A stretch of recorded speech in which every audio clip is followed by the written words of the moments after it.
En el curso de esta semana hemos estado estudiando una doctrina muy importante de nuestra iglesia. Es la doctrina del estado de los muertos.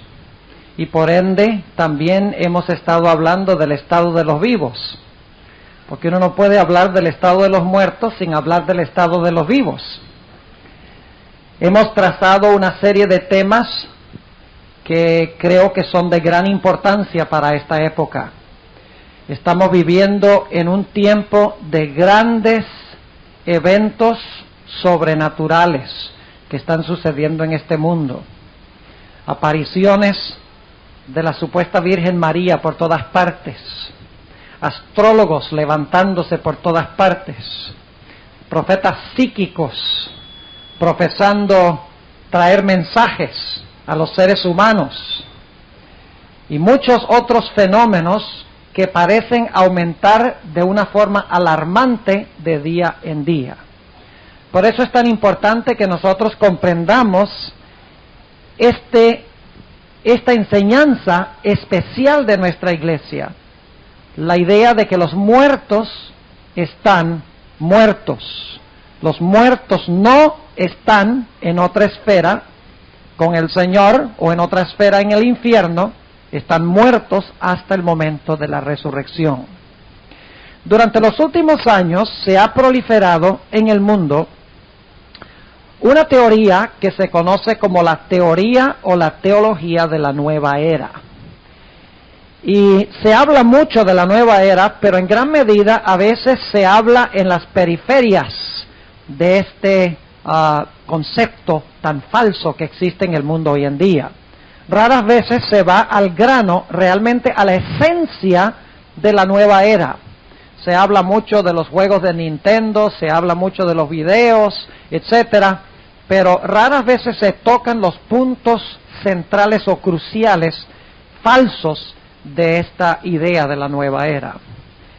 Esta mañana vamos a analizar en el tiempo que nos queda lo que la Biblia tiene que decir en cuanto a la nueva era. Y dicho sea de paso, la nueva era no es nueva.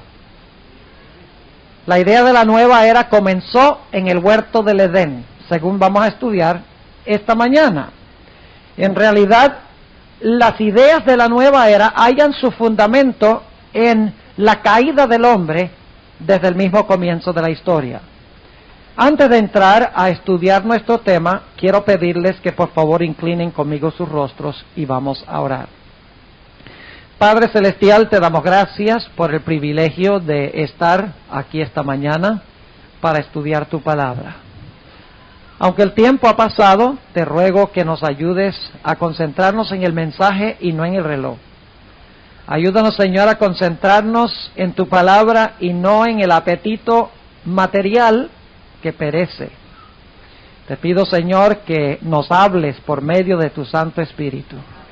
Necesitamos saber cómo Satanás engaña para protegernos. Así que acompáñanos y dirige nuestros pensamientos. Te lo pedimos en el nombre de Jesús. Amén. Les invito a buscar en sus Biblias conmigo Génesis, el capítulo 2, y vamos a leer los versículos 15 al 17. En realidad yo podría haberle dado el título al tema hoy, un método y 3 engaños. Porque esta mañana vamos a estudiar un método o el método que usa la nueva era para engañar, y vamos a hablar de los 3 engaños que imparte usando este método. Ahora, noten lo que dice Génesis, el capítulo 2 y empezando en el versículo 15, nuestra lectura bíblica de esta mañana. Tomó pues Jehová Dios al hombre y le puso en el huerto de Edén para que lo labrara y lo guardase. Y mandó Jehová Dios al hombre diciendo, de todo árbol del huerto comerás, mas del árbol de la ciencia del bien y del mal no comerás de él, porque el día que de él comieres, morirás. Ahora yo quiero que nosotros comprendamos qué es lo que está sucediendo aquí en Génesis 2 y el versículo 15 al 17. Según nos dice el contexto, Dios acaba de crear el mundo con todo lo que está en el mundo y acaba de crear al hombre, porque en el capítulo 2 y el versículo 7, Dios crea a Adán. Y luego Dios le dice a Adán, mira, yo soy tu creador y tú eres mi criatura.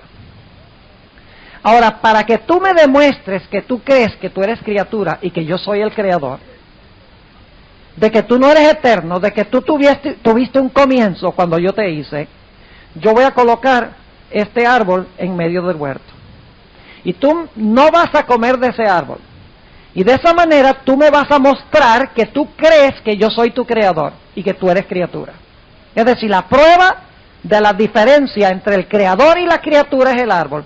Si tú respetas mi árbol, eso indica de que tú crees que eres criatura y yo soy tu Dios creador. Pero si tú comes del árbol, eso indicará de que tú no quieres aceptarme como tu creador, de que tú quieres hacerte el creador. Y luego Dios le está diciendo a Adán, mira, ese árbol, si tú comes del árbol, yo te voy a juzgar. Como tu creador, yo tengo derecho a juzgarte. Yo tengo derecho de esperar que tú me obedezcas. Si tú no me obedeces, yo tengo derecho de juzgarte. Y si en el juicio que yo te hago, te hallo culpable, entonces tú vas a morir. Ahora, noten lo que está diciendo Dios. Dios está diciendo, yo soy tu creador. Tú eres mi criatura. Tú tuviste un origen, tú tuviste un comienzo, yo soy eterno. Para que tú demuestres que tú crees que yo soy tu creador, yo voy a poner este árbol y tú no vas a comer del árbol. Yo te voy a poner una ley y tú me vas a obedecer la ley. De esa manera, tú vas a aceptar la distinción entre creador y criatura.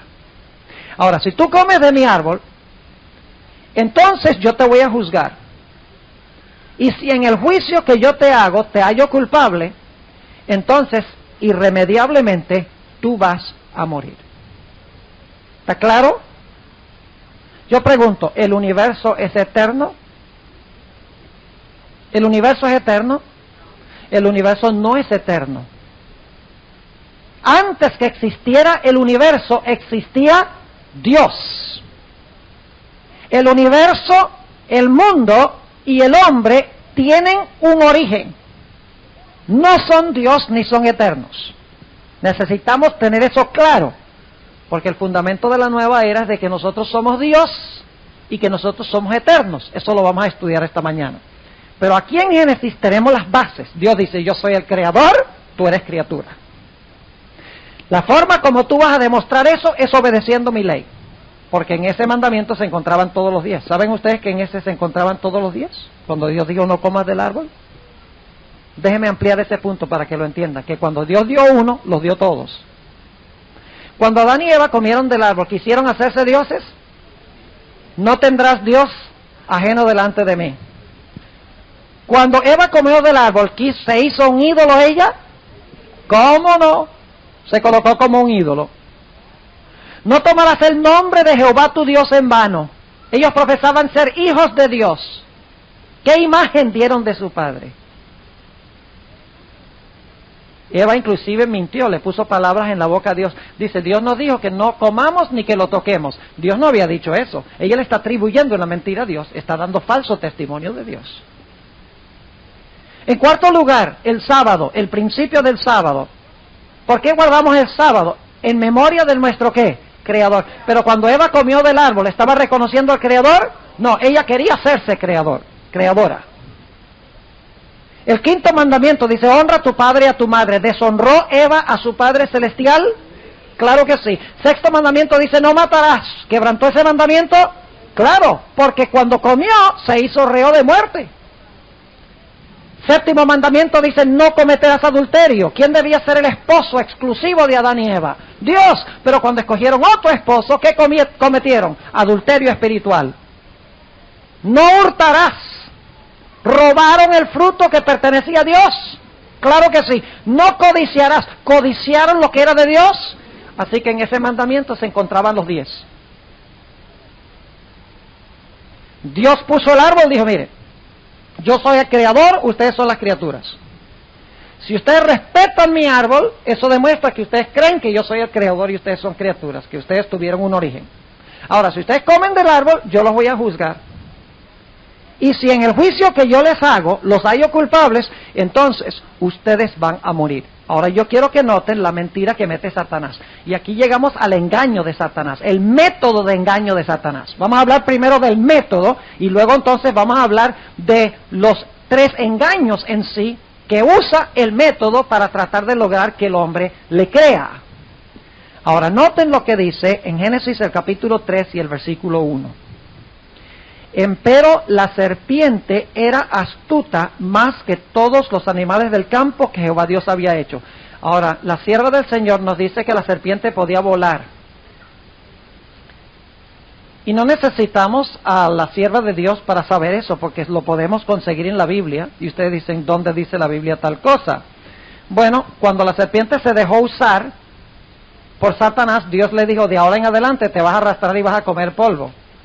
Si ya se estaba arrastrando y comiendo polvo, eso no hubiera sido ningún castigo.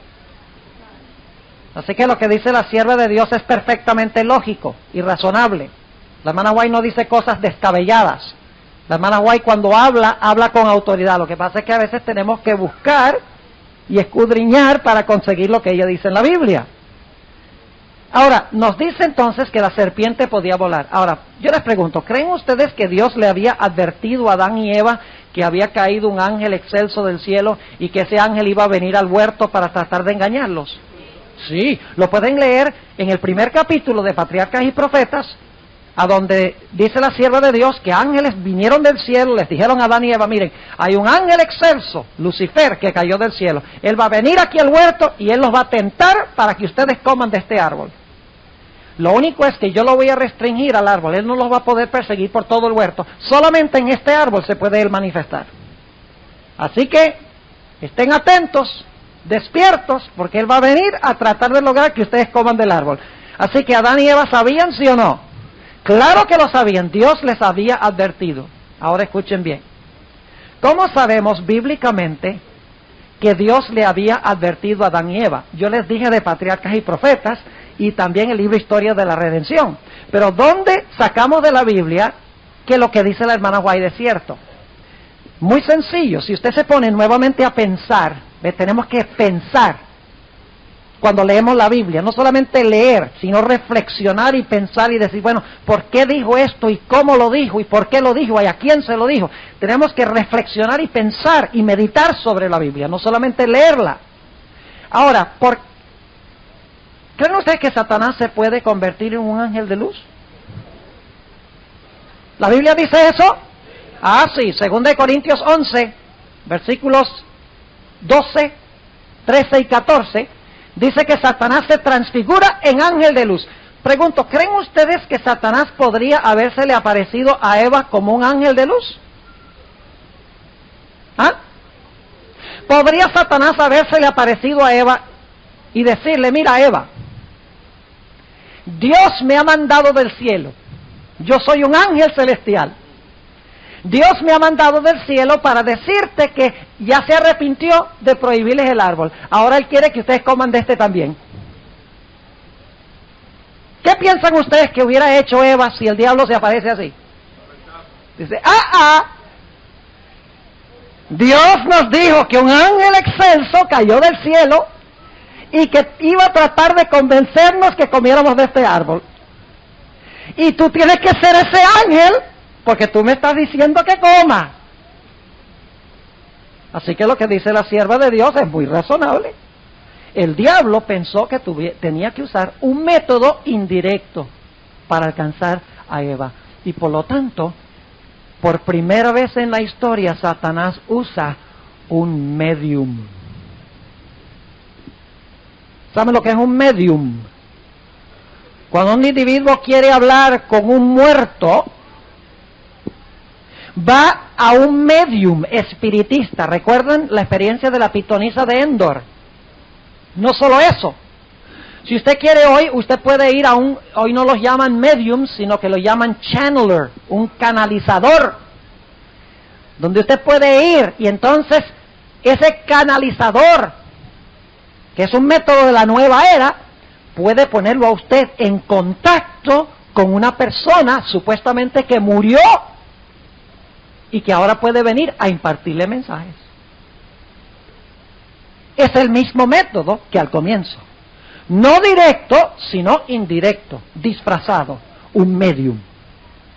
Así que el primer método, escuchen bien, es el método de Satanás ocultarse y dar la impresión de que está hablando otro cuando en realidad está hablando ¿quién? Cuando en realidad está hablando él. Dicho sea de paso, ¿hizo Satanás un milagro? ¿Hizo un milagro aquí? ¿Cuál fue el milagro? Que la serpiente hablara. Yo les pregunto, ¿sería un milagro que hablara una serpiente? Imagínense, ustedes van al zoológico un día, al Bronx Zoo, que es uno de los más tremendos del mundo, ¿verdad? Yo he estado allí, que no puede uno ni ver ese zoológico en un día, no alcanza el día para ver todo lo que hay que ver ahí. Pero ustedes van allá a ver a las serpientes, y van a la jaula de una serpiente, y la serpiente levanta la cabeza y dice, buenos días, ¿cómo está? ¿Qué hacen ustedes? Salen a millón, ¿verdad? Salen corriendo del susto. Pero Eva no tenía que salir corriendo porque ella vivía en un huerto perfecto donde no había temor, no había miedo. El miedo viene después del pecado. Se sintió sorprendida, dice la sierva de Dios, cuando la serpiente habló, pero en realidad no estaba hablando la serpiente, estaba hablando el diablo usando la serpiente. Como en la nueva era, el diablo habla a través del medium a los que están vivos. Ese es el método. Hacer un falso milagro, dándole aparentemente la capacidad a los muertos de hablarle a los vivos, usando un intermediario, un channeler, para impartirles mensajes que supuestamente vienen del mundo de los muertos. Milagro mentiroso. Ahora yo les pregunto, en los últimos días Satanás va a hacer grandes milagros. ¿Del mismo tipo de milagro que en Génesis? Tener intermediarios que enseñen ideas falsas, porque fíjense aquí, escuchen bien lo que está sucediendo en Génesis. Lo que está sucediendo aquí en Génesis es que el diablo está usando un medium con el fin de llevar a Eva a seguir lo que dice la voz a través del medium en vez de seguir lo que Dios ha dicho en su palabra. Es decir, la controversia es entre lo que dice el diablo a través del medium a Eva y lo que dijo Dios directamente en su palabra a Eva. El conflicto es entre la palabra de Dios y la palabra del demonio usando al medium. ¿Están conmigo o no? ¿Han leído ustedes alguna vez en el conflicto de los siglos donde dice la sierva del Señor que en los últimos días se le aparecerán a los hijos de Dios, a los santos, personas, familiares, amigos que murieron?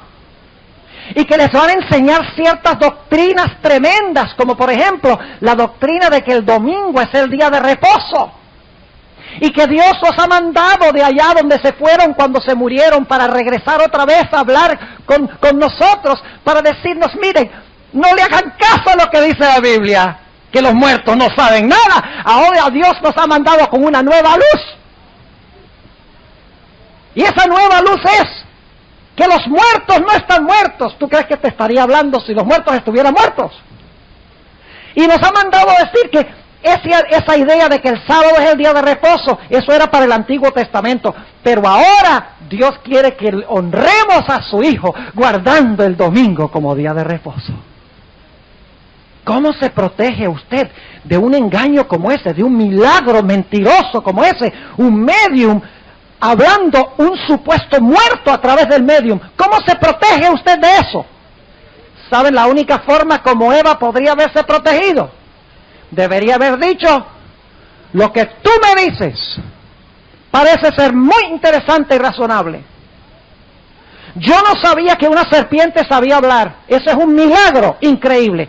Pero hay un problema con lo que tú me dices, y es que Dios nos dijo que no comiéramos, y nosotros obedecemos la palabra de Jehová. Esa será nuestra única protección en los últimos días de este método satánico. Será decir, mira, te veo, te oigo, te siento, te toco, lo que tú me dices parece ser razonable, solo hay un problema, y es que la Biblia dice, los vivos saben que han de morir, mas los muertos nada saben. No crean que Satanás no va a traer grandes engaños a nosotros. Entonces, en un momentico, yo lo rechazo. Ni se lo crean. Porque dice la sierva de Dios que la falsificación será perfecta. ¿Qué es una falsificación perfecta? Es cuando los falsificadores hacen un billete falso de $100 que ni siquiera el gobierno puede ver que es falso. Esa es una falsificación perfecta. Y si usted cree que está firme, mejor que estudie este asunto y esté fundamentado sólidamente sobre la palabra de Dios, o usted será engañado. Ahora escuchen bien, el que estaba hablando aquí no era la serpiente, era Satanás. ¿Recuerdan en Apocalipsis 12? Dice la serpiente que engaña a todo el mundo, se llama el diablo y Satanás. Es decir, la serpiente estaba sirviendo como intermediario. ¿Pueden ustedes pensar de otra ocasión en la Biblia cuando habló un animal? El burro de Balaam. Muy bien, el burro de Balaam. ¿Usted recuerda la historia, verdad? El burrito estaba cabalgando y Balaam iba para maldecir a Israel. Y llegó a un lugar el burrito donde habían 2 paredes de piedra y apenas cabía el burrito. Y de repente el burro se para y no quiere caminar más. Y le dice Balaam, ¡anda burro! Y nada que se mueve el burro. Y empieza a pegarle al burro. Y nada que el burro se mueve. Y entonces empieza a golpearlo peor. Y de repente el burro se voltea y dice, ¿por qué me pegas? Y estaba tan enojado Balaam que le habló al burro. Imagínense ustedes. Le dice, deberían matarte en vez de golpearte. Y escuchen bien, dice luego que le fueron abiertos los ojos a Balaam y vio delante del burro al ángel de Jehová. No era el burro el que estaba hablando, era un ángel. Como en el huerto del Edén, no era una serpiente la que estaba hablando. Era un ángel majestuoso llamado Lucifer, que se convirtió en Satanás cuando vino a esta tierra. Yo quiero que ustedes noten que estos mismos métodos los va a usar Satanás al final de la historia. Noten lo que dice Mateo el capítulo 24. Mateo el capítulo 24. Vayan conmigo allí. Y vamos a leer los versículos 23 y 24. Mateo 24, 23 y 24. Ustedes conocen bien este pasaje. Entonces, si alguno os dijere, he aquí está el Cristo, o allí, no creáis. Porque se levantarán falsos cristos y falsos profetas, y darán señales grandes y prodigios, de tal manera que engañarán, si es posible, aún a los escogidos. Eso está hablando de los últimos días. ¿Va a usar Satanás el mismo método al fin que usó al comienzo? El mismito método. Ahora, ¿cuáles son los 3 errores que Satanás enseñó usando este método? Volvamos otra vez a Génesis, el capítulo 2 y el versículo 15 al 17. Génesis 2 y el versículo 15 al 17. Dice, formó pues Jehová Dios... versículo 15. Tomó pues Jehová Dios al hombre y le puso en el huerto de Edén para que lo labrara y lo guardase. Y mandó Jehová Dios al hombre diciendo, de todo árbol del huerto comerás, mas del árbol de la ciencia del bien y del mal no comerás de él, porque el día que de él comieres, ¿qué cosa? ¿Qué le dijo Dios al hombre? Que si comía del árbol iba a ¿qué? Iba a morir. Yo pregunto, cuando Dios creó al hombre, ¿le puso una batería de inmortalidad por dentro? ¿El hombre era inmortal por naturaleza? Si el hombre era inmortal por naturaleza, ¿por qué le dijo Dios que podía morir? Porque no era inmortal. Es más, noten Génesis 2:9, dice que el hombre tenía que comer de un árbol para vivir. La vida no estaba en él, estaba fuera de él en un árbol. Dice en Génesis 2 y el versículo 9, y había Jehová Dios hecho nacer de la tierra todo árbol delicioso a la vista y bueno para comer, también el árbol de la vida en medio del huerto y el árbol de la ciencia del bien y del mal. Noten que Dios colocó el árbol de la vida y para el hombre continuar viviendo, tenía que no comer del árbol de la ciencia del bien y del mal y tenía que comer del árbol de la vida que estaba fuera de sí mismo. Es decir, la fuente de su vida no estaba adentro, la fuente de su vida estaba ¿dónde? Estaba afuera. Y Dios le dice, yo te creé, tú eres mi criatura, para demostrarlo tú me vas a guardar mi ley. Si tú no me guardas mi ley, yo te voy a juzgar. Y si te hallo culpable, tú vas a morir. Ahora, ¿qué viene la serpiente a decirle? Noten Génesis 3, el primer grande error de la nueva era. Génesis 3 y el versículo 1. Empero la serpiente era astuta más que todos los animales del campo que Jehová Dios había hecho, la cual dijo a la mujer, con que Dios os ha dicho, no comáis de todo árbol del huerto. Y la mujer respondió a la serpiente, del fruto de los árboles del huerto comemos. Fíjense que las sospechas de Eva no se han levantado ni siquiera. Ella no contaba con la astucia de Satanás. Ella creía, cuando venga ese ángel, yo enseguida le digo que no. Versículo 3. Mas del fruto que está en medio del huerto, dijo Dios, no comeréis de él ni le tocaréis, porque no qué, porque no muráis. Versículo 4. Entonces la serpiente dijo a la mujer, ¿qué cosa? No moriréis. Primer grande error de la nueva era. ¿Saben ustedes que la nueva era enseña que nosotros somos Dios? En unos momentos vamos a ir, porque ese es otro de los errores de la nueva era. Pero ellos enseñan que nosotros somos todos inmortales, que todo en el universo es inmortal, que todo el universo es Dios. Se conoce como panteísmo. La idea de que todo el universo en sí, tanto los seres humanos, las plantas, los animales, las rocas, etcétera, todo es inmortal. No tuvo un comienzo, no tendrá un fin. El universo, según el panteísmo, según la nueva era, es eterno. Nunca muere, ni morirá, ni ha muerto. ¿De dónde viene esa idea? Esa idea viene de Satanás. Así que le dice a la mujer, no moriréis. Yo pregunto, ¿Satanás está contradiciendo abiertamente a Dios? Clarísimo. Dios dice el día, noten, el día que comas del árbol, ese día vas a morir. La serpiente le dice, no vas a morir. ¿A quién le creemos? ¿A quién le cree usted? Al pastor que se predica en el púlpito para decirles que cuando una persona lo enterraron en el cementerio, está en el cielo alabando a Dios. ¿A ese le cree? Yo no. Dicho sea de paso, ese pastor es un medium. ¿Un medium de quién? De Satanás, para engañar a quiénes? Al pueblo.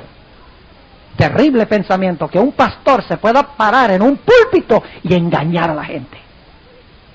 Y no solo perderse él, sino torciendo la escritura, condenar a otros juntamente con él.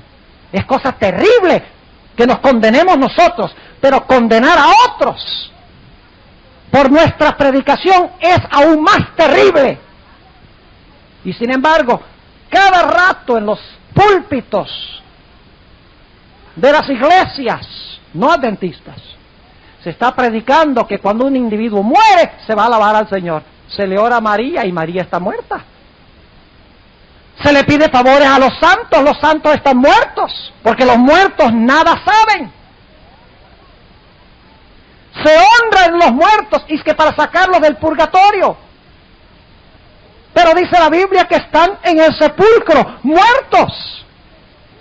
Y son líderes espirituales los que están enseñando eso. Están abriendo la puerta de la iglesia de par en par a las manifestaciones espiritistas que ya se están viendo proliferarse aquí en este mundo. Así que Dios dice, tú eres mortal, si tú desobedeces mi ley, tú vas a morir. Satanás dice, ¿qué va? No le creas a Dios, tú no vas a morir, tú eres inmortal. Ahora, ¿qué evidencia tenemos de que el hombre no era inmortal? Nota lo que dice en Génesis, el capítulo 3 y el versículo 22. Génesis 3, 22. Dice lo siguiente. Y dijo Jehová Dios, esto es después del pecado, he aquí el hombre es como uno de nos sabiendo el bien y el mal. Ahora pues, porque no alargue su mano y tome también del árbol de la vida y coma y viva para siempre. ¿Qué tenía que hacer el hombre para vivir para siempre? ¿Comer de dónde? Del árbol de la vida. ¿Y qué hizo Dios para que el hombre no pudiera comer del árbol de la vida y vivir para siempre? Pero escuchen bien, si el hombre ya era inmortal, ¿de qué valía prohibirle el árbol? ¿Están conmigo o no?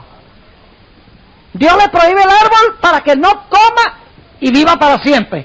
Pero si el hombre ya era inmortal, iba a vivir para siempre de todas maneras, comiera o no comiera del árbol. Sigue diciendo, versículo 22, dijo Jehová Dios, he aquí el hombre es uno como nos, sabiendo el bien y el mal. Ahora pues, porque no alargue su mano y tome también del árbol de la vida y coma y viva para siempre, sacólo Jehová del huerto del Edén para que labrara la tierra de que fue tomado. Echó pues fuera al hombre y puso al oriente del huerto del Edén querubines y una espada encendida que se revolvía a todos lados para guardar el camino al árbol de la vida. Entonces yo pregunto, ¿el hombre es mortal o es inmortal? Mortal.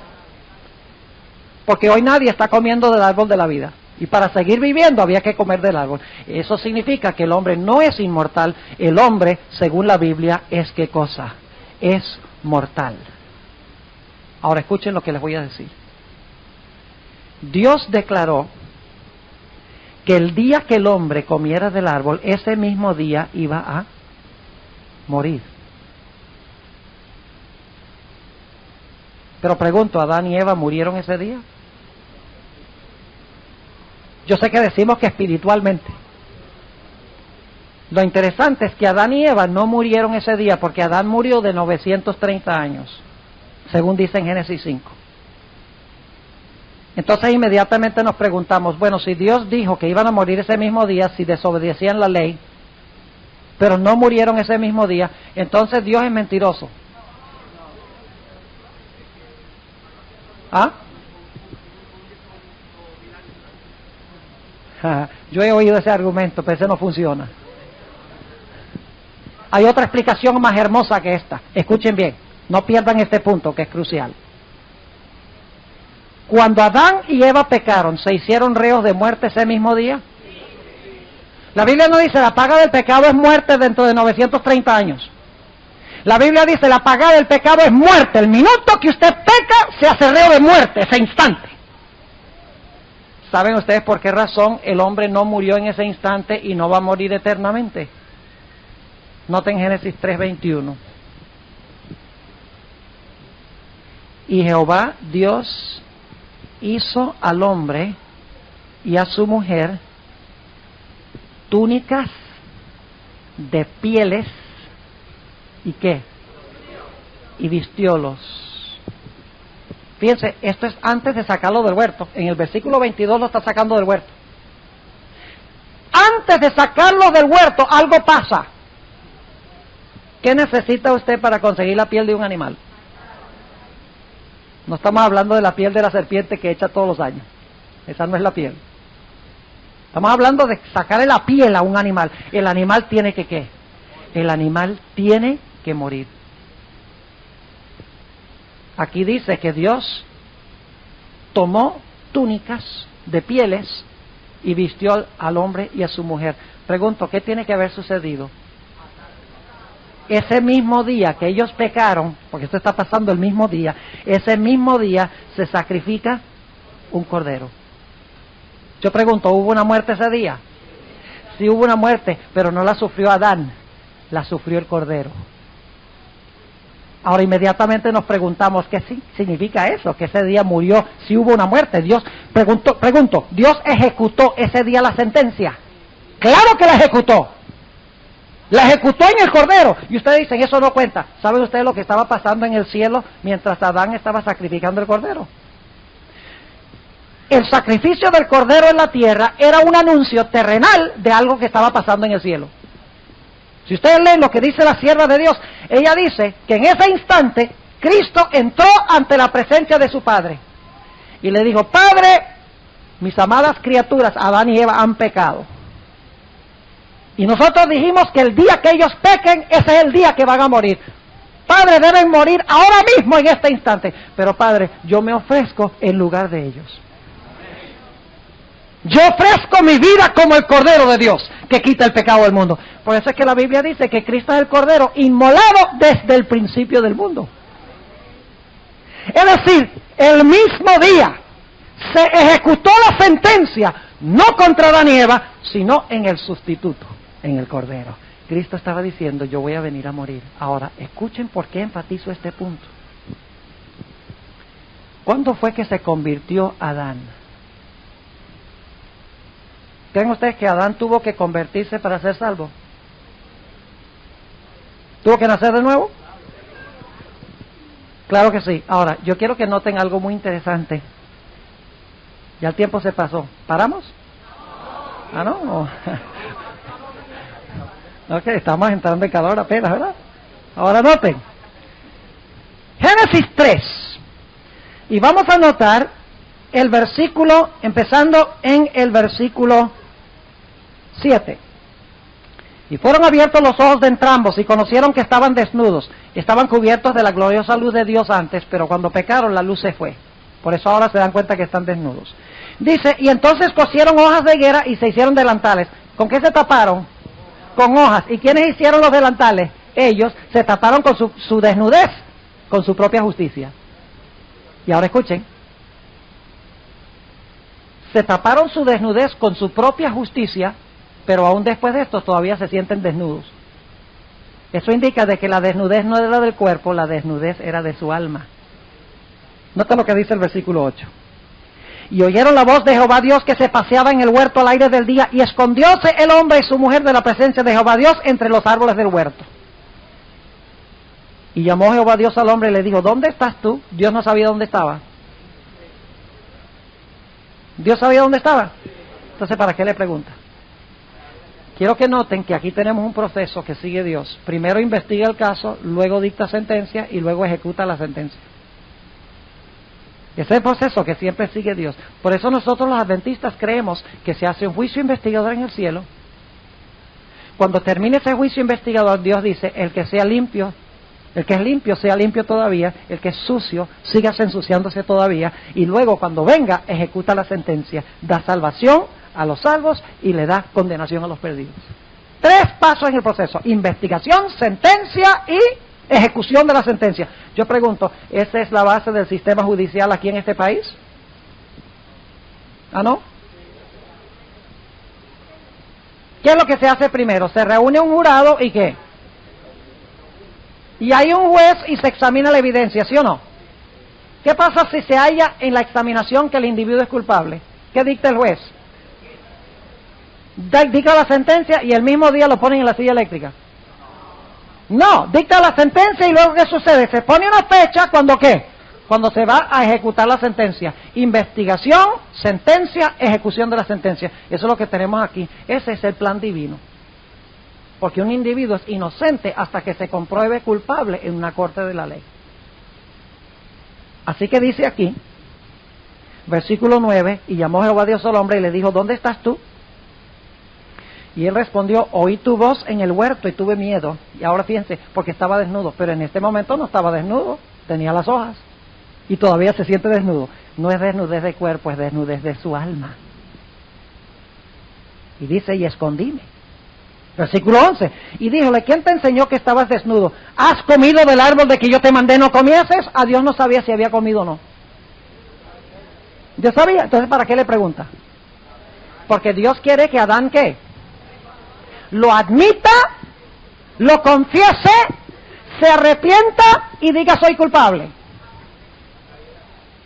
Y eso es lo que hace Adán, ¿verdad? Noten el versículo 12. Y el hombre respondió, la mujer que me diste por compañera me dio del árbol y yo comí. ¿Qué está haciendo Adán? Está justificando su pecado. Por eso la sierva de Dios dice que las hojas de higuera representan el intento de Adán de justificarse a sí mismo. Y luego Dios viene a la mujer, versículo 13, entonces Jehová Dios dijo a la mujer, ¿qué es lo que has hecho? A Dios no sabía lo que había hecho. ¿Dios sabía? Entonces, ¿para qué le pregunta? Porque se está investigando el caso. El primer juicio investigador de la historia, y está en Génesis. Y algunos adventistas dicen que esta doctrina del juicio investigador fue inventada por la hermana White. Le dice, ¿qué es lo que has hecho? Y dijo la mujer, la serpiente me engañó y comí. ¿Qué está haciendo Eva también? Justificándose. Ahí están las hojas de higuera.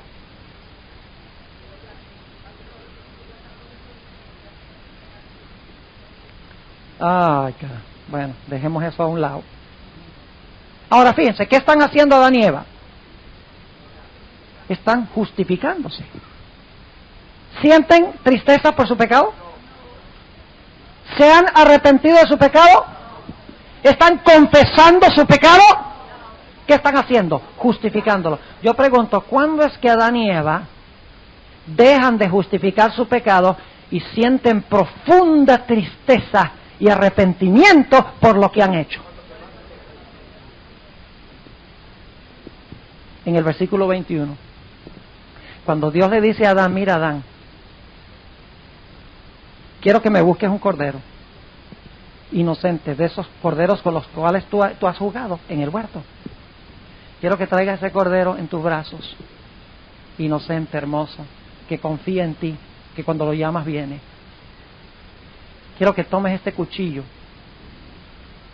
y que tú, y recuerden que es en un mundo donde no hay muerte. Hoy en día el problema es que nosotros vivimos en un mundo lleno de muerte.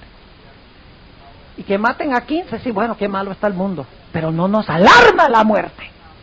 No entendemos lo terrible. Y saben que por eso es que Satanás ha proliferado también la muerte, porque él quiere que nosotros consideremos la muerte de Cristo como cualquier otra muerte.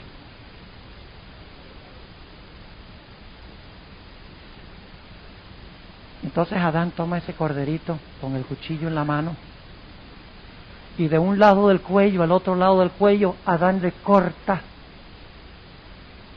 las arterias, y la sangre de ese cordero empieza a chorrear en un raudal del cuello de ese cordero, y de repente el cordero queda inerte, muerto en los brazos de Adán.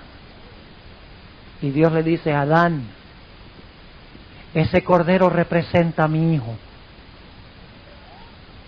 Tu creador va a tener que sufrir eso. ¿Y sabes por qué? Por tu pecado. ¿Creen ustedes que Adán vio el pecado de una forma distinta? Ahora, que sí que. Dice que terrible es el pecado. No solamente causó la muerte de este cordero, sino que le va a quitar la vida al propio Hijo de Dios. ¡Qué horrendo es el pecado! ¿Creen ustedes que el corazón de Adán se convirtió en ese momento? Cuando vio lo terrible que es el pecado y cuánto cuesta el pecado. ¿Saben cuándo dejamos de pecar? Cuando vemos lo que el pecado cuesta en la muerte de Cristo. La muerte era muy real en el huerto del Edén. Ahora Adán se da cuenta lo terrible que es la muerte y que la muerte es real y que sí existe. ¿Se dio cuenta? Claro que sí. Y ahora Adán y Eva están pensando, ¿por qué le escuchamos a ese charlatán de que no moriréis? Ahora escuchen bien. Si nosotros por naturaleza somos inmortales, ¿para qué vino a Cristo a morir? Para darnos inmortalidad. ¿Ustedes me están entendiendo lo que yo estoy diciendo? Pues los veo muy callados hoy. Están absorbiendo, ¿verdad? Ahora pregunto, de nuevo, para que entiendan este punto. Si el hombre por naturaleza es inmortal, ¿por qué vino a Cristo a morir para darnos inmortalidad si ya la tenemos? Escuchen lo que estoy diciendo, hermanos. Lo que Satanás quiere enseñar a través de la inmortalidad del alma es anular la vida que solamente nos puede dar Jesús. Si usted cree que el alma es inmortal, usted anula la necesidad que tenía Cristo de morir para concedernos la inmortalidad. Todo eso está en la primera mentira de Satanás, de que no moriréis, sino que seréis como dioses. Ahora, ¿quién es el único que tiene inmortalidad según la Biblia? Noten 2 de Timoteo 1:10. ¿Saben algo interesante? Escuchen. Ni una sola vez en toda la Biblia, con la excepción de 1 de Corintios, el capítulo 15, que es cuando el hombre resucite, cuando Cristo venga, nunca, ni una vez en la Biblia, se dice que el hombre ahora es inmortal. ¿Y saben qué más? Nunca aparece en la Biblia la expresión alma inmortal. Y sin embargo los cristianos están seguros de que el alma es inmortal y se va al cielo cuando nos morimos. Yo creo que si el alma fuera inmortal, por lo menos que hubiera un versículo de la Biblia que dijera alma inmortal. Ellos dicen, bueno, pero Rico y Lázaro, que estudiamos anoche, ahí dice que se fue al infierno. Sí, el rico se fue al infierno, pero no dice que el alma fue. Ah, ¿y Lázaro qué? Dice que se fue al seno de Abraham. Sí, pero no dice que fue el alma de Lázaro, dice que fue Lázaro. ¿Está claro? Le agregan, le añaden, le ponen lo que quieren creer.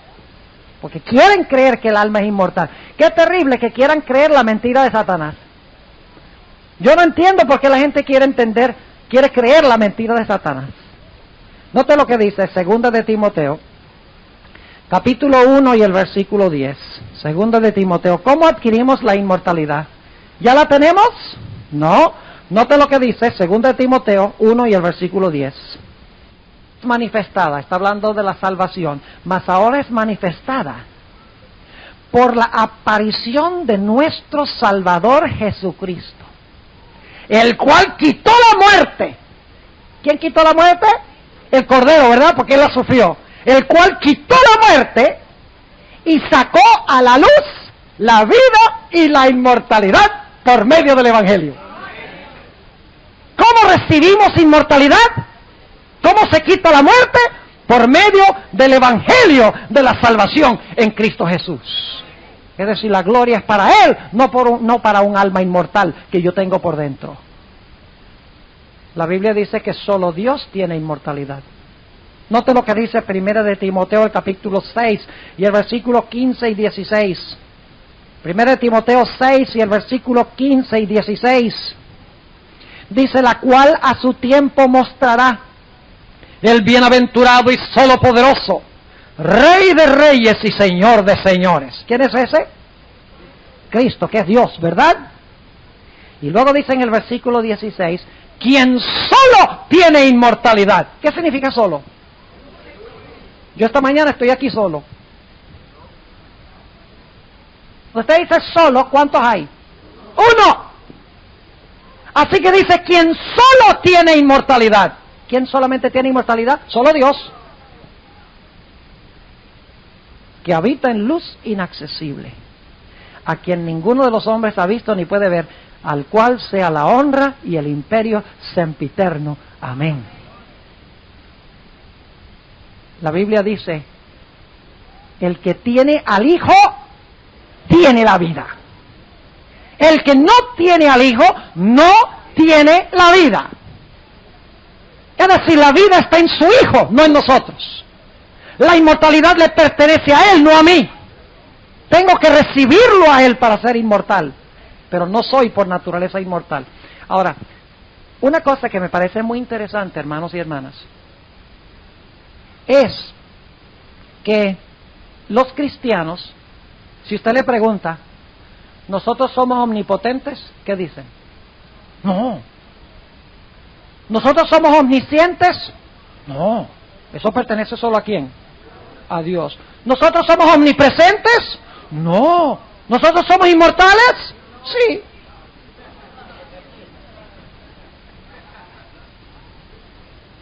¿Cómo es que usted dice que Dios es el único omnipotente? Que Dios es el único omnisapiente, que Dios es el único omnipresente, y luego usted se atribuye una cualidad que pertenece exclusivamente a Dios, su inmortalidad. Ahora escuchen lo que les voy a decir. La capacidad que tiene Dios de hacer obras de omnipotencia, ¿nos puede Él comunicar eso a nosotros en forma derivada? Los apóstoles levantaron muertos. ¿Un hombre puede hacer eso? ¿Un hombre común y corriente puede hacer eso? ¿Sin la ayuda de Dios? No. Los discípulos eran capaces de leer las mentes a veces. Eran capaces a través de la obra del Espíritu Santo de leer las mentes. Eran omniscientes, en cierto sentido. Pero ¿cómo lo adquirían? A través de Dios. ¿Cómo hacían obras de omnipotencia? A través de Dios. ¿Podían ellos estar en otras partes? Estando en un lugar, ¿podían saber lo que estaba pasando en otra parte? Claro que sí. En un sentido podían estar presentes en más que en un lugar. Pero ¿de dónde salía esa capacidad? De Dios. ¿Y la inmortalidad qué? ¿La inmortalidad la podemos nosotros recibir también? Sí, pero no es nuestra, es que pertenece a Él. Ahora, ¿ven el primer error de Satanás? No se preocupen, los últimos dos vamos a ir más rápido. ¿Cuál es el primer error de la nueva era? Tú no vas a morir. Error fundamental de la nueva era, hermanos y hermanas. Cualquier cosa, usted ve películas, usted lee revistas, usted oye los artistas de Hollywood, usted lee, por ejemplo, el libro de Shirley MacLaine, Anna Lim, donde ella habla de la reencarnación. Ella dice que es una reencarnación de muchas encarnaciones anteriores.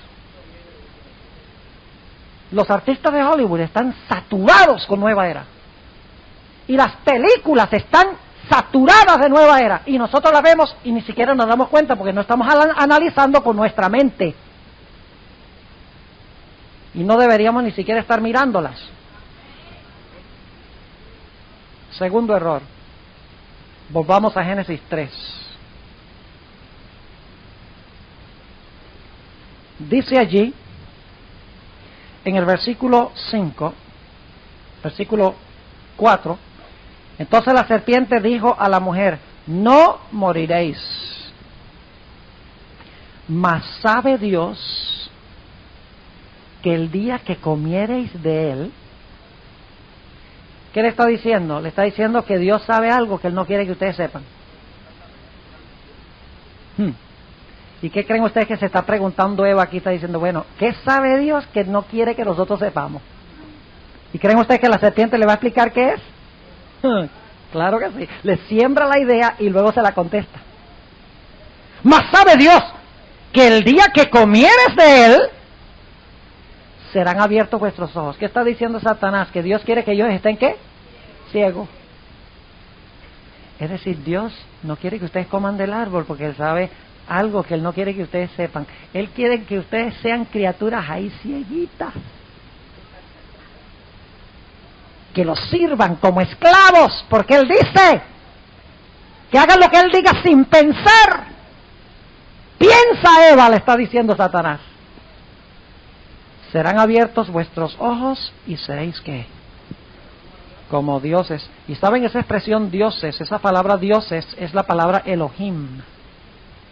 Es la idéntica palabra que aparece en Génesis 1:1. En el principio creó Dios los cielos y la tierra. Lo que está indicando es, Él es singular, Dios. Elohim, cuando en hebreo la palabra termina en im, significa el plural. Así que Elohim significa una pluralidad dentro de ¿qué? Dentro de Dios. Está indicando una Trinidad, que por cierto muchos adventistas hoy en día están cuestionando la doctrina de la Trinidad. Porque dicen que eso es pagano. La Biblia enseña la doctrina de la Trinidad. Son 3 personas, un Dios. Y ustedes dicen, ¿cómo es posible que 3 sean uno? Entonces yo le pregunto, ¿cómo es posible que un esposo y una esposa sean uno?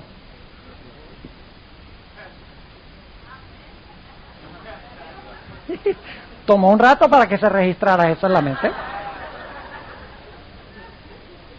¿Cómo es posible que Cristo dijo, yo quiero que mis 11 apóstoles sean uno? Cuando eran 11. ¿Cómo es que dice que los constructores de la Torre de Babel eran uno? ¿En qué sentido son uno?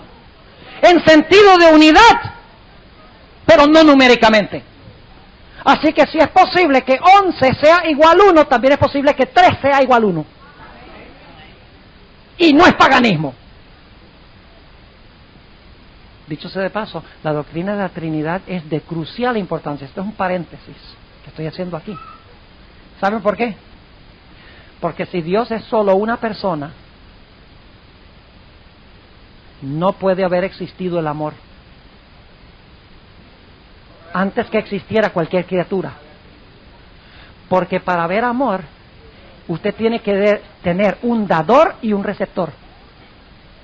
Y si Dios antes que existiera cualquier criatura estaba solo, no podría haber existido el amor, porque si estaba solo no habría a quien amar. La doctrina de la Trinidad es de vital importancia para la iglesia.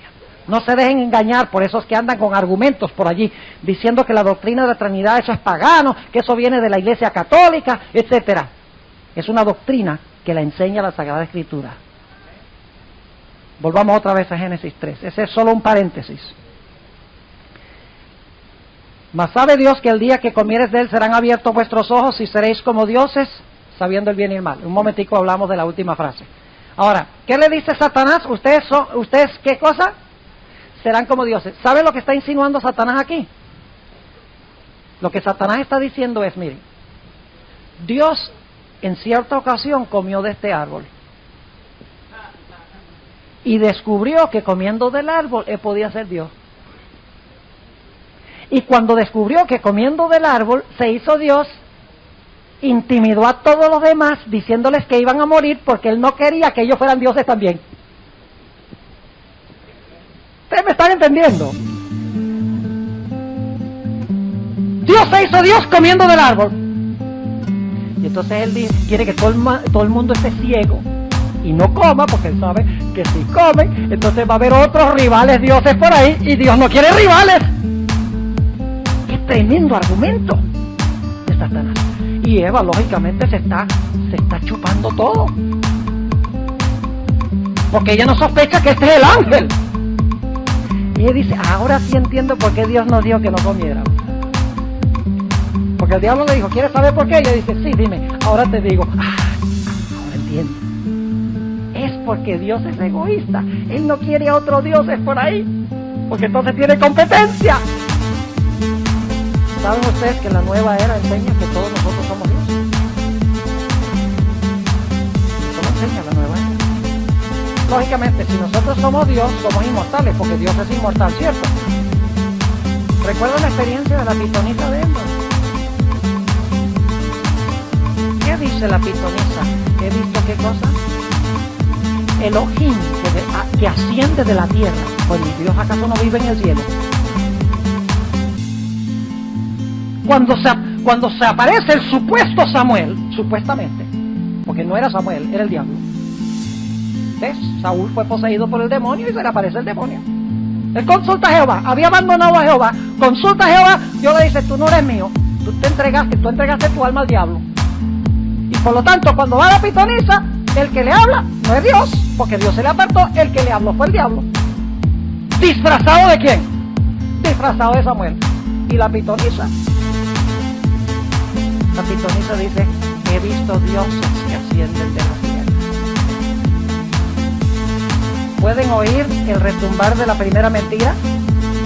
¿Seréis como dioses? Ahora vamos a notar el tercer error rápidamente. Tercer error de la nueva era está en la última parte del versículo 5. Dice, seréis como dioses, ¿qué cosa? Sabiendo el bien y el mal. ¿Qué significa esa expresión, sabiendo el bien y el mal? Déjame preguntarles, ¿quién es el que define el bien y el mal? ¿Qué tenemos en la Biblia que define qué es bueno y qué es malo?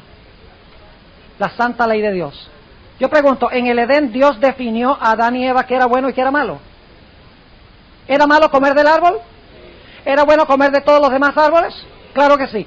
¿Quién definió lo que es bien y lo que es mal? Dios, en su ley. Una ley fuera del hombre, no dentro del hombre. El hombre no definía qué era bueno y malo. Dios de afuera lo hacía. ¿Pero qué le está diciendo Satanás a Eva? Tú no tienes que depender de Dios que te diga qué es bueno y malo. Como tú puedes ser Dios, tú misma decides qué es bueno y qué es malo. Es decir, tú puedes ser tu propia fuente de ética. El bien y el mal no se decide por lo que Dios dice en su palabra, sino por lo que te sale de adentro. Tu corazón te mostrará lo que es bueno y lo que es malo, porque al fin y al cabo tú eres Dios y eres inmortal, como Él. ¿Saben que ese es el gran problema que tenemos en el mundo hoy en día? Todo el mundo piensa que lo bueno y lo malo es lo que ellos piensan que es bueno y malo. Por ejemplo, si tú quieres ser homosexual, eso es lo tuyo. Si queremos ordenar mujeres, what's the problem? Si quieres vivir en adulterio, ¿y qué? ¿Cómo tú me impones tu ética, tus leyes a mí? Yo no le veo nada malo. ¿Es así o no es así? Aún en las escuelas públicas usan una cosa que se llama clarification of values. ¿Hay algún profesor de escuela pública aquí? No hay. Lo que dicen los de la nueva era, que se han infiltrado a todas las escuelas, es que la maestra no debe decirle al alumno lo que es bueno y lo que es malo. El padre no debe decirle lo que es bueno y lo que es malo. Lo único que debe hacer es ayudarle al alumno a descubrir el bien y el mal que ya tiene por dentro. Solo hay que clarificar el concepto que ellos ya tienen por dentro.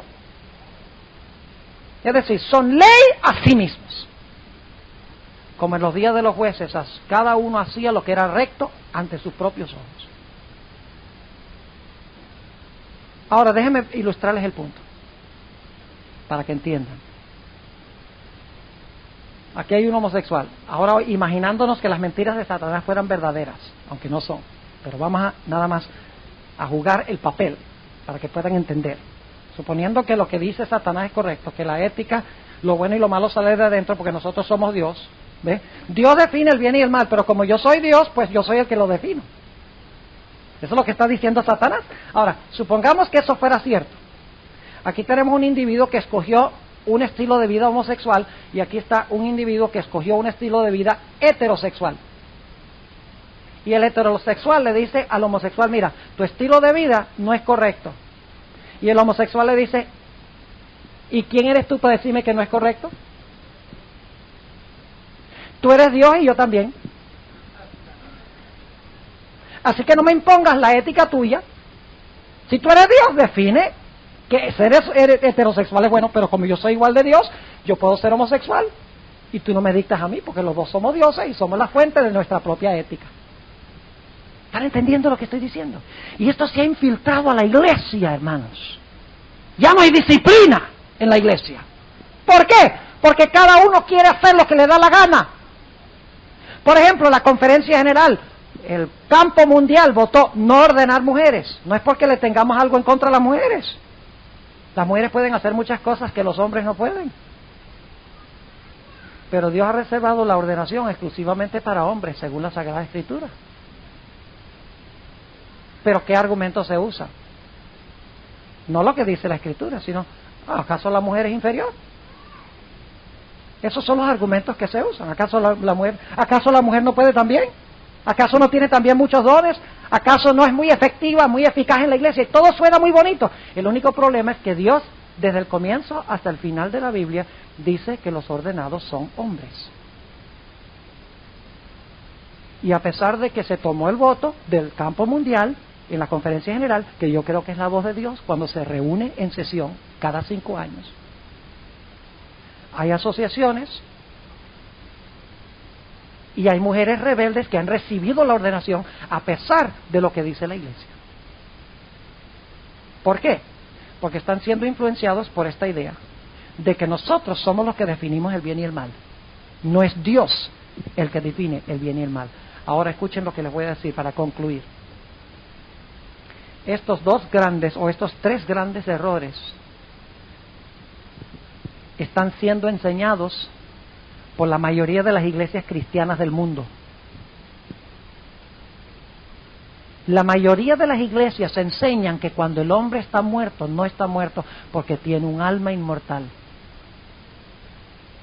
Y la vasta mayoría de las iglesias del mundo dicen que no estamos bajo la ley, sino bajo la gracia. Y que el cristiano no puede guardar la ley de Dios. Y que cuando tienes el Espíritu Santo, no importa cuál sea la ley, tú haces lo que te diga el Espíritu. Lo que te diga dentro, tu corazón. Es decir, el mundo cristiano le ha abierto la puerta de par en par a Satanás, rechazando la ley y enseñando que el hombre es por naturaleza inmortal. Yo doy gracias a Dios de que Él me ha dado su santa ley para que yo pueda saber qué es bueno y qué es malo, porque la Biblia dice que mi corazón es engañoso por encima de todas las cosas. ¿Sabe lo que dijo Martín Lutero una vez? Dijo, le tengo más miedo a mi corazón que al Papa y todos sus cardenales. Y tenía razón, porque el corazón es engañoso. Si usted sigue su corazón, está en peligro. Por eso Dios nos dio una ley. Dice, mira, para corregir tu corazón, para corregir tu mente, para corregir tus emociones y tus sentimientos, para que cuando tú te sientas que algo es correcto y no es correcto, aquí tienes mi ley. Pero como el mundo cristiano se ríe por emociones y sentimientos y les gusta es reunirse en la iglesia para celebrar, para tener un cha-cha-cha. Y no para estudiar, ni para ser instruidos, ni para digerir la palabra, sino puro cantar y puro saltar y puro bailar. La gente sale burlada de la iglesia. Y Dios quiere que nunca entre ese tipo de adoración aquí. Ha sido bueno ver el estilo de adoración acá, que se basa en la palabra del Señor. Ahora escuchen bien. La Biblia dice que si nosotros no queremos morir eternamente, tenemos que aceptar la muerte que Cristo pagó en nuestro lugar. Solo cuando aceptamos la muerte de Cristo nos salvamos nosotros de la muerte que debemos sufrir. Ahora ustedes estarán preguntando, ¿cómo puedo yo aceptar la muerte de Cristo y salvarme de la muerte que yo debo recibir? Ahora quiero hablar especialmente con las visitas que están en nuestro medio. Dios ha establecido un método por el cual usted se puede escapar de la muerte y se puede salvar aceptando a Jesús. Pero ¿saben cómo manifestamos eso? Tenemos que morir simbólicamente, figurativamente, para no morir física y eternamente. ¿Y saben qué ceremonia nos dio Dios para indicar que estamos aceptando la muerte de Cristo y estamos resucitando en Él a nueva vida? Es el bautismo. Mencionaba una de estas noches que no hay mejor ceremonia que el bautismo para ilustrar esto. Porque cuando usted lo mete debajo del agua, mejor que no respire. Usted lo mete debajo del agua, deja de respirar. Y cuando sale, ¿qué hace? Respira nuevamente. De la misma manera, cuando nosotros vamos al sepulcro, dejamos de respirar. Y cuando Cristo venga, volvemos a respirar otra vez. Pero para usted, si se muere con nueva vida física, tiene primero que morir y resucitar espiritualmente en Cristo. Y eso se hace a través del bautismo. Y cuando digo bautismo, no estoy hablando del bautismo por aspersión, poco de agua en la cabeza, cuando éramos bebecitos y no entendíamos lo que estábamos haciendo. Esa es otra de las tradiciones que se han infiltrado a las iglesias. La Biblia dice que el Señor Jesucristo se bautizó a los 30 años. Todos los apóstoles se bautizaron adultos. Todas las personas en la Biblia que se bautizaron ya sabiendo lo que estaban haciendo. Y además de eso, se bautizaban como sumergidos debajo del agua, porque el bautismo no es un poquito de agua en la cabeza, es una sepultura según la Sagrada Escritura. Y si usted es sepultado con Cristo y muere espiritualmente con Cristo y resucita espiritualmente a una nueva vida, aunque muera, Dios le garantizará la vida eterna. ¿Hay alguien aquí en esta mañana que todavía no ha sido bautizado por inmersión, que le gustaría decirle al Señor Jesucristo, yo quiero prepararme para ser sepultado en las aguas del bautismo y resucitar a una vida completamente nueva en Jesús, para que pueda tener la gloriosa esperanza de la resurrección si llegase a morir? ¿Hay alguien que no ha sido bautizado que le gustaría decir eso al Señor Jesucristo esta mañana? Gloria a Dios. Tenemos varias personas. ¿Puedo pedirles que por favor que se coloquen de pie las personas que han levantado la mano? Gloria al Señor. Por favor, colóquense de pie. Tenemos varios niños, tenemos aquí un hermano. ¿Hay alguien más en esta mañana que quiere decirle esto a Jesús? Escúchenme, hermanos y hermanas, visitas. Este es un momento muy solemne. Puede ser que usted no tenga otra oportunidad después que salga de aquí, porque nuestra vida está en las manos de Dios. Por eso, si Dios te está llamando ahora, en este momento, en este instante, si Dios te está llamando, contesta su llamada. Colócate de pie y responde a Jesús y dile, yo quiero sepultar mi vida de pecado y resucitar a una vida nueva en Cristo Jesús. ¿Alguien más antes de que tengamos la oración? El tiempo es tarde, se ha ido. ¿Alguien más? Gloria a Dios. Amén. Gloria al Señor. Varias personas están oyendo el llamado del Señor Jesús. Vamos a dar unos pocos instantes más y luego se va a cerrar el culto. Y yo no sé qué será de sus vidas. Tengo que encomendarlos en manos de Dios. Gloria a Dios. ¿Alguien más?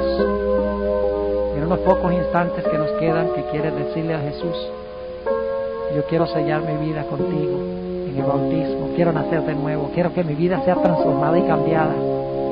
Tengo desastres en mi vida, en mi familia, con mi esposo, con mi economía. Cristo puede encargarse de todo eso y te puede dar paz y te puede dar gozo si te encomiendas a Él. ¿Alguien más en esta mañana? Gloria a Dios. Amén. Gloria al Señor. Gloria a Dios. Voy a elevar una oración al Señor. Si hay alguien que no ha respondido al llamado en esta mañana, ya diríamos esta tarde, yo les pido que durante la oración se coloquen de pie y respondan al Señor Jesús. No dejen pasar esta oportunidad.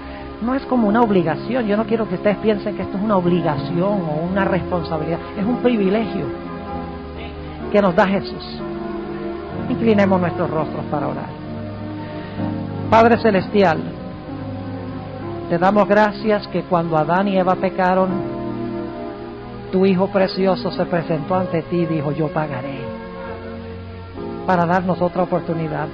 Qué terrible sería vivir en esta vida sin ninguna esperanza. Gracias porque a través de Cristo nos has dado esperanza. Gracias porque prometes sepultar nuestros pecados y escribir tu ley en nuestro corazón para que hagamos lo que tú nos pides, porque te amamos tanto. Te doy gracias, Señor, por estas almas que han respondido a tu llamado en esta mañana. No es fácil pararse enfrente de una congregación, pero tú has dicho que si nosotros te confesamos en público, tú nos confesarás delante de tus ángeles. Te pido, Señor, que bendigas a estas personas que han respondido al llamado del bautismo. Señor, que muy pronto puedan sellar su pacto con Jesús. Señor, si hay alguien más en este mismo instante que tiene una lucha fiera en su corazón y en su mente, y el diablo le está diciendo: no respondas, y el Espíritu Santo está diciendo: responde al llamado de Jesús, yo te ruego que tú prevalezcas y que en este mismo instante esa persona se pueda colocar de pie.